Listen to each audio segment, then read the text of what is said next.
Warm greetings to our dear viewers. My name is Jimmy Akanshemeza. Welcome to the Holy Drive Show on UBC U24 TV.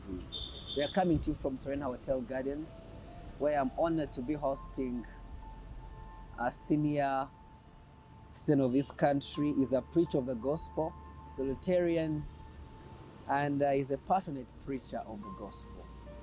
Ladies and gentlemen, welcome with me, Honorable Dick Nwagaba on the Holy Drive. So welcome, Honorable. Thank you.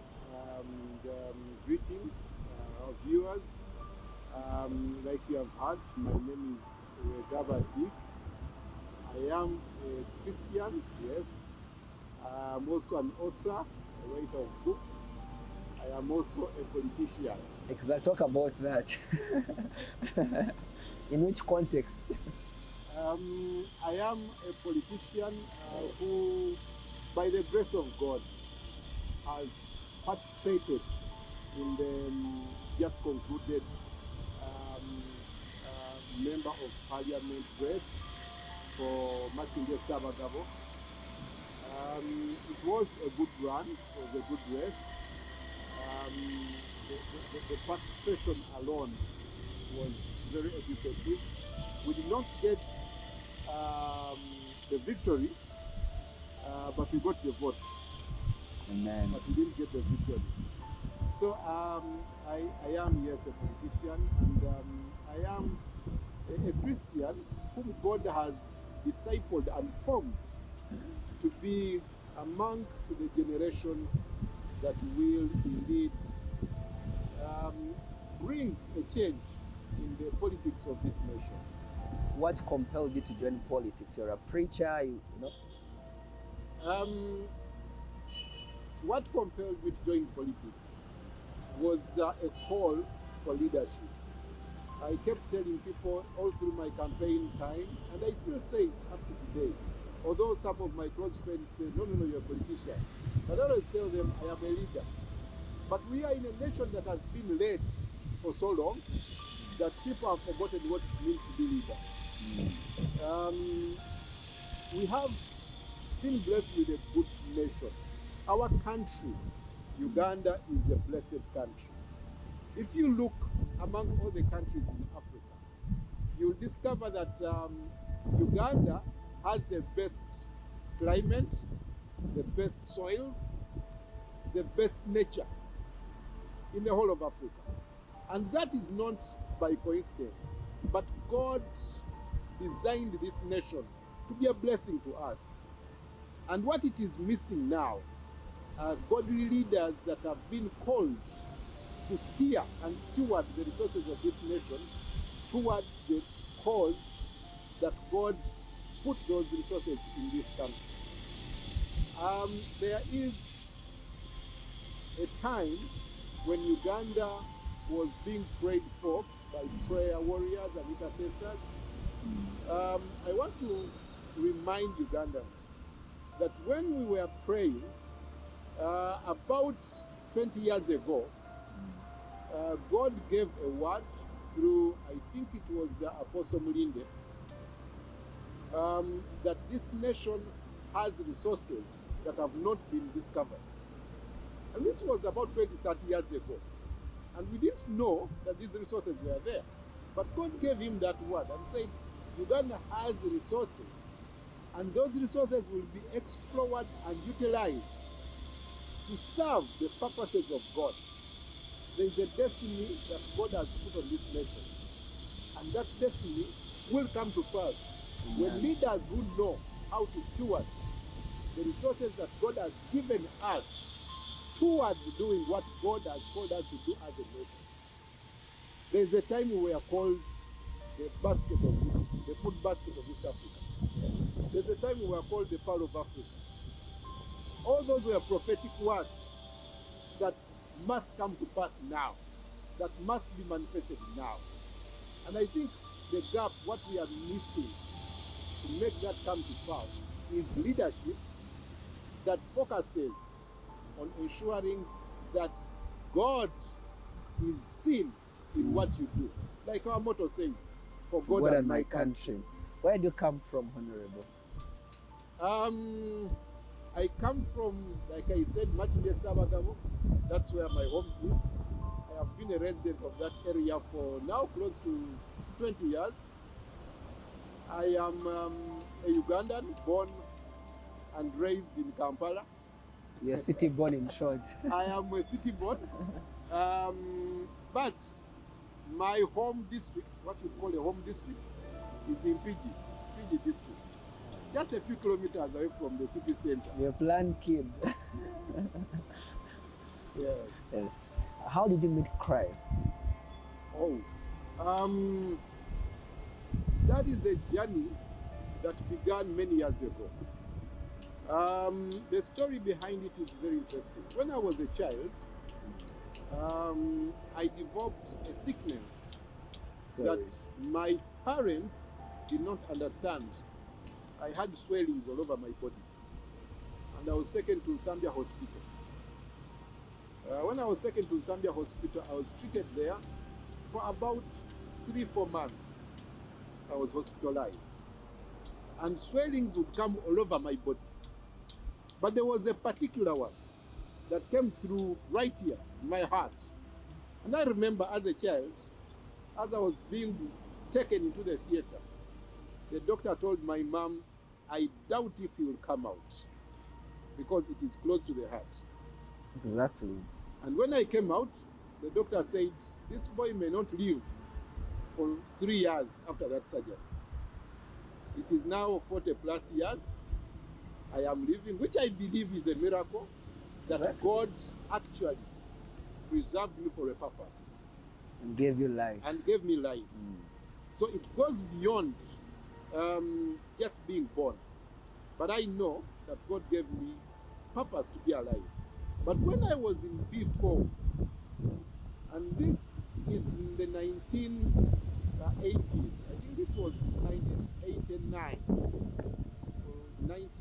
or 89 there. I got a dream, and I saw a man wearing white, and we were descending down a hill. And that hill had so many items, but he was picking things like he was harvesting. And he told me, I have called you to be a harvester. This was before 89. You're so lucky. And that is how my journey begins. I come from also a strongly Christian family, Christian background. So I used to go to church every day as a nominal Christian. I read my Bible cover to cover in my P7 verse. But for me to make a decision to follow Christ as my Lord and personal Savior, a personal decision, that came when I had reached Makerere University. This was, I think, 2000. In the year 2000 is when I joined university. I think you were not yet born that time. I was just. That's when I joined the university. You've lived here for long. And that's when I gave my life to Christ. I joined a church by then that was called KPC, Kampala Pentecostal Church, which is now called Watoto. And I served in that church as a youth leader, all the way up to the district level. In Kampala Pentecostal Church West, I was a youth leader. What these days you call a youth pastor. Yeah, youth pastor. Yes, yes. Or a deacon. All right. Well, youth leader, deacon, but pastor, yes. So I served with Watoto for about 6 years. When I was on campus, sales had just begun, and I had grown to a section leader at campus. And when I finished campus, I continued leading. I was a zonal leader, and then I became a youth leader. So I have served as a Christian leader all the way from campus. And then as the years go on, you get jobs, you get this. You never got a chance of messing up yourself, because I'm looking at your pastor from the youth days. I don't know what you mean by messing up myself. You know, when you're a youth, And naitira ko Mubala, I was there, and for you never got that chance of God had mercy, right? No, I've been a complete youth. I think I've done all those things.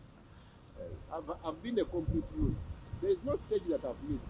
Apart from going to this course, I didn't get a chance to go to this. I don't know why. I didn't get a chance to have that life. But I've lived a full, complete life as a youth. I did all the things that youth do. We went out. We had a good life. Yes, as you know, you enjoyed your days of your youth. It's a good place where you enjoy yourself. Very much. Yes, You have camps, there are many programs. So we enjoyed ourselves. I had a complete time as a youth. There's nothing that I missed. In terms of what is it that probably you did and you felt you have gone out of bounds? You regret about it. And you regret that. I think as I was growing up, what I did and I really felt, probably if I had the chance, I would have done that differently, was to start life early. I think I started life early. Immediately after school, I started working. And when I worked, God blessed me with money. And I started, I put money into construction, I built a home, and did all that. Now I look back and I'm thinking, I did that too early. Could have invested that money in something else. I know. Maybe that was early planning. It was not bad. It was early planning, yes. But I think we need to have a discussion on investing money in fixed assets, especially homes, big homes, when you're a young person. We need to have that discussion with the youth. I don't think it's a great idea. It's better you finish campus, make your money, invest somewhere, invest in and from there, and let the businesses then be the ones that build you that big house, but not what you would have used as capital for businesses to put it into a big house. So no buying a car in short. You can buy cars, luxury things. That's a bit affordable, more affordable. You can buy a car. You should buy a car. Okay. Yeah, you should buy a car. As a youth, I bought my first car when I was third year on campus, finishing my school. So, buy a car. I think God had. Wow. So, Honorable, your story is so amazing. God gave you a chance at a very young age, you became a tycoon. How did you manage success at that early age? I think I relaxed a lot. When I look back, there was a bit of relaxation. And that relaxation came, I think, because I felt there are things that I've already done. I should have pushed myself to do more. That's one of the regrets that I feel. But it is true that managing success is also not simple, not easy. You need a lot of financial advisors as a young person around you to be able to guide you on what to invest in. I invested in things that probably were not very good. I invested a lot in financial markets. I don't know if you've heard of those things. And the online very thing. Volatile. Very volatile. I lost a lot of money in some of those things. Like betting in short. Not really betting. Bitcoin? Because, Forex trading and Bitcoin, yes. Yeah. Some people have become Very into that. Yes. When you hit it big. But when you lose, you also lose big. Yes. So based on your story, how can a young minister keep on the right course? As a young minister, I think one of the things that you need to do is be very calculated, be slow in your investments, sleep over decisions. Don't be quick to make decisions. But also as a leader, now when I look back as a leader, there's need for mentorship in that area. People need to be mentored. There are people that have made it in life, and they should be working with young people. They should be telling them, this is better done like this. We shouldn't have a system where different spheres of life, especially the financial element, where it is lacking mentors. I think we need to have Christian mentors that are able to work with other young people and guide them on how to invest and on how to project their finances in the next 20 years, in the next 30 years. Not to think that when you get money there and then that is all you should use it for what you have and what you need there and then. Yes. As a minister, as an elder, what are you doing in your capacity to see that change in this generation? I have written books with that effect, but also I have discovered that there is a culture of not wanting to read. Yes. Young people don't want to read a lot. I think it's because of the screen time, the time young people spend on their screens, on smartphones. Distractions are very many. Yeah, and smartphones give you quick responses and in short distances. So you're used to wanting something that will give you the end in a short time. And you have a book of 400 pages or 200 pages, and you feel, when will I finish reading this book? But if you take time and you read these books and you join book clubs as young people, if we go back to the essence of reading and utilizing what we are reading, I think it can help to mentor young people. I know that there are so many churches that are doing youth clubs, and we are focusing more on the morality of the youth. We are focusing more on the spiritual life, the spirituality of the youth. So we are focusing more on encouraging them to pray more, which is a good thing. Encouraging them to, read the Bible, which is a fantastic thing they should do. But we also now need to engage the youth on how to build their life, a whole life. How do you manage your finances as a youth? How much do you earn? What are the opportunities today? What are the safer financial markets today? And there are so many. There are unit trusts. There are so many. There are bonds. And when you talk about a bond to a young person, like, what? That is investment for old people. I know. But if you started at 20, if I had started at 20, investing in bonds and unit trusts, it would have been a different story altogether. Because those are safer investment opportunities. And they start at very low investment costs, as low as 100,000. You can make an investment. And the turnover after 5-10 years is great. So we need to have that conversation, the financial conversation. But also, when you look at countries like Japan, how have they managed to enhance their development? The philosophy or the ideology is twofold. One is respect, and two, gratitude.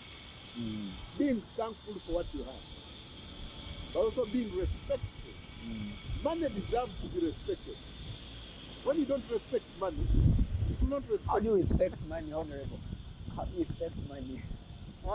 When you don't even have it. Respect doesn't start with you having the money, but respect starts with you acknowledging the value in that thing that you're respecting. If it's a person, the value in that person. If it is money, the value of that money. So respect doesn't start with you owning, but with you understanding the value that holds. And appreciating and it, appreciating that value. And then you start respecting it. In Uganda, respect has deteriorated. I hear a lot of young people saying in Uganda, "Temwina chebutugamba," meaning there's nothing that you're telling us. Exactly. But they are telling older people, they are telling leaders, and they are telling them, there's nothing that you have to offer us. Now, that is wrong. Because a country cannot develop on disrespect. A country can only develop on respect and gratitude. Being thankful for what you have and for what you're going to receive. There are so many young people today that are not thankful.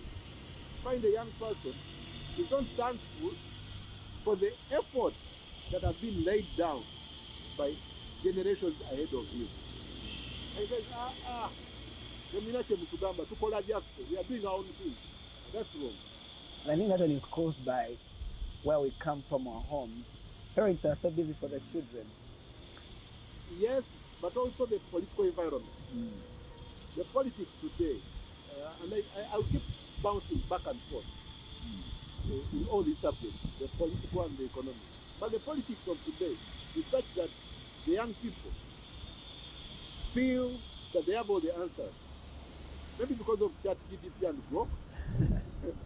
Everything is easy to get exactly. now. They think they have all the answers. And because they think they have all the answers, they feel they have no need for advice, they have no need for guidance, and they feel that they have better choices, better ways of doing things. But, like they say, the old broom knows all the corners. Yes. So it's better to consult the old broom so that you're able to clean the whole place. Now, the other thing about respect is that it's a respect for environment. You discover how people dispose of things the way they want. That is wrong. They bypass. You cannot develop as a nation when you are disrespecting the environment. The environment that is nurturing you, the environment that is giving you the oxygen that you're taking in, the water, the rain, and you're disrespecting it, you're throwing garbage wherever you want. You find a person with a good car, and you expect them to know what they should be doing. Exactly. And they are rolling down their windows and throwing garbage in the road. Bottles, you know. Bottles. This is wrong. As a nation, we need to change. I think you have been following nations around us.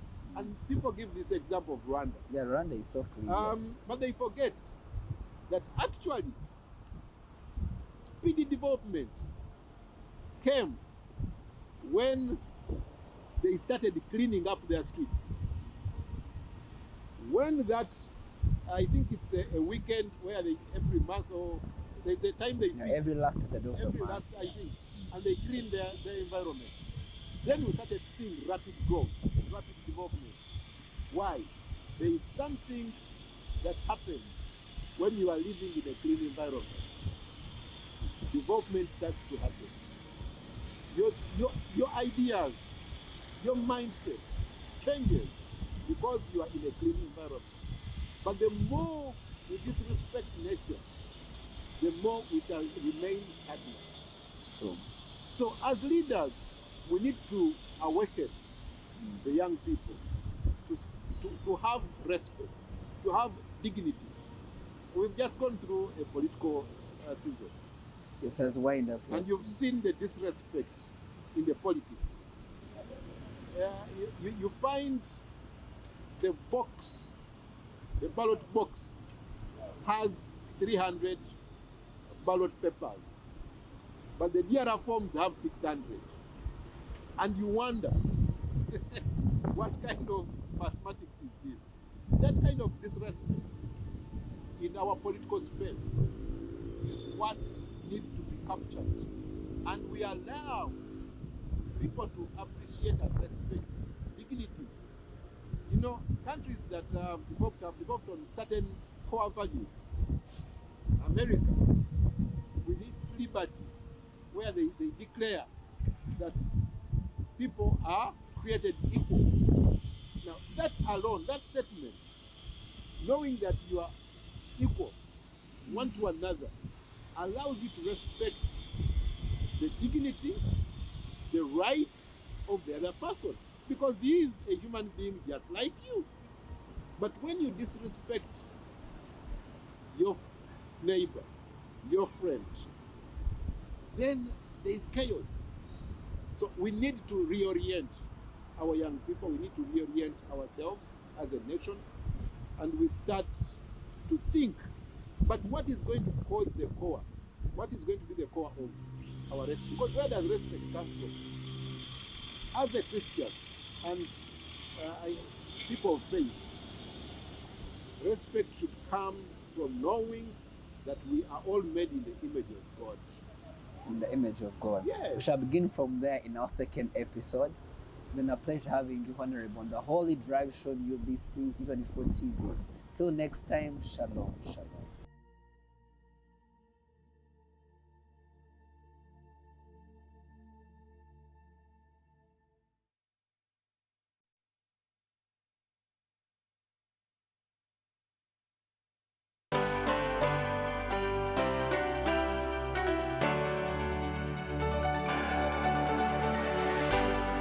UBC, inspiring Uganda. Exercise can't